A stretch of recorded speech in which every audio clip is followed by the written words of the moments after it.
एक खूबसूरत गांव में अमना नाम की एक प्यारी, समझदार और बहादुर लड़की रहती थी। अमना को कहानियां सुनना, फूलों से खेलना और नए नए सपने देखना बहुत पसंद था। उसकी सबसे खास बात यह थी कि वह हमेशा दूसरों की मदद करने के लिए तैयार रहती थी। एक दिन गांव के पास एक छोटा सा जंगल था, जहां से अजीब सी आवाजें आने लगी। गांव के लोग डर गए और किसी ने भी वहां जाने की हिम्मत नहीं की। लेकिन अमना बहुत बहादुर थी। उसने सोचा, अगर सब डरते रहेंगे तो हमें कभी पता नहीं चलेगा कि वहां क्या है। अगले दिन सुबह सुबह अमना ने अपना छोटा सा बैग उठाया, उसमें पानी और कुछ खाने की चीजें रखी और जंगल की तरफ चल पड़ी।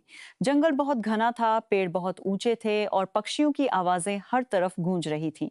अमना थोड़ी सी डरी, लेकिन उसने हिम्मत नहीं हारी। चलते चलते उसे एक घायल छोटा सा हिरण मिला। हिरण दर्द से कराह रहा था। अमना तुरंत उसके पास गई और प्यार से उसके सिर पर हाथ फेरा। उसने अपने बैग से कपड़ा निकाला और हिरण के जख्म पर बांध दिया। कुछ देर बाद हिरण को थोड़ा आराम मिला और वह अमना के रहाने कार अंदुनाती अंदुनाती साथ चलने लगा। इसी दौरान वह अजीब आवाज फिर सुनाई दी। अमना और हिरण उस आवाज के पीछे गए तो देखा कि एक नन्हा सा पक्षी एक जाल में फंसा हुआ है। वही आवाज उसी की थी। अमना ने तुरंत जाल को खोला और पक्षी को आजाद कर दिया। पक्षी खुशी से चहचहाने लगा और अमना के चारों तरफ उड़ने लगा, जैसे उसका धन्यवाद कर रहा हो। अचानक जंगल में रोशनी फैल गई और एक नरम सी आवाज आई, अमना, तुमने बहुत बड़ा काम किया है। तुमने डर पर काबू पाया और दूसरों की मदद की।